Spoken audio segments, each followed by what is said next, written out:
నగరంలోని ఋషికొండ ప్యాలెస్ ను రాష్ట్ర మ్యూజియంగా మార్చారని బుద్ధిస్ట్ మాన్యుమెంట్స్ వెల్ఫేర్ అసోసియేషన్ ప్రధాన కార్యదర్శి కొత్తపల్లి వెంకటరమణ రాష్ట్ర ప్రభుత్వాన్ని కోరారు. ఈ మేరకు నగరంలోని డాబా గార్డెన్స్ విజేఎఫ్ ప్రెస్ క్లబ్ లో శుక్రవారం జరిగిన మీడియా సమావేశంలో ఆయన మాట్లాడుతూ ఈ విషయాన్ని ఇప్పటికే శాసనసభ స్పీకర్ చింతకాయ రాయన భద్రుడు ఎమ్మెల్యేలు విష్ణుకుమార్ రాజు, వంశీకృష్ణ యాదవ్ దృష్టికి తీసుకువెళ్లామని తెలిపారు.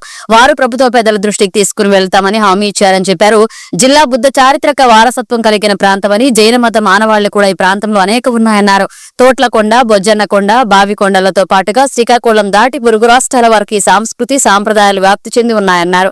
ఈ కార్యక్రమంలో దళిత నేతలు G Apparao, Allu Apparao, JV Bhaskararao, C Ramji, Bharata Nastika సమాజ ప్రతినిధి రామప్రభు తదితరులు పాల్గొన్నారు.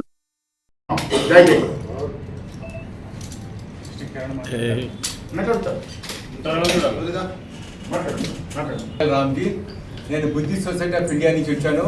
ఈ ఋషికొండ ప్యాలెస్ అన్నది ప్రజల ఆస్తి. దయచేసి ఇది ప్రజల ఆస్తిగానే ఉంచమని రాష్ట్ర ప్రభుత్వాన్ని రిక్వెస్ట్ చేస్తున్నాము.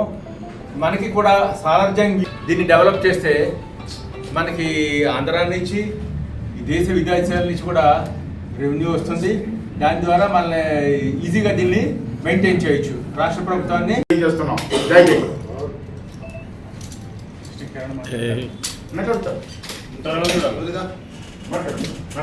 రామ్జీ, నేను బుద్ధిస్ట్ సొసైటీ ఆఫ్ ఇండియా నుంచి వచ్చాను.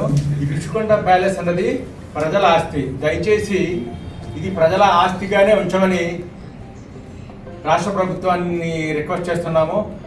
మనకి కూడా సామర్థ్యం దీన్ని డెవలప్ చేస్తే మనకి ఆంధ్ర నుంచి, ఈ దేశ విదేశాల నుంచి కూడా రెవెన్యూ వస్తుంది. దాని ద్వారా మనల్ని ఈజీగా దీన్ని మెయింటైన్ చేయొచ్చు.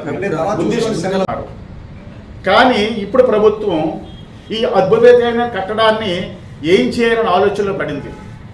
ఆ ఆలోచనలు పడిన వెంటనే మేము ఏం చేశామంటే విశాఖపట్నం వాస్తవులుగా, ఈ రాష్ట్ర అభివృద్ధి కోరుకునే వాళ్ళంగా, ఏదైతే ఋషికొండ ప్యాలెస్ ఉందో ఆ ప్యాలెస్ని రాష్ట్ర చాలా ఉన్నాయి.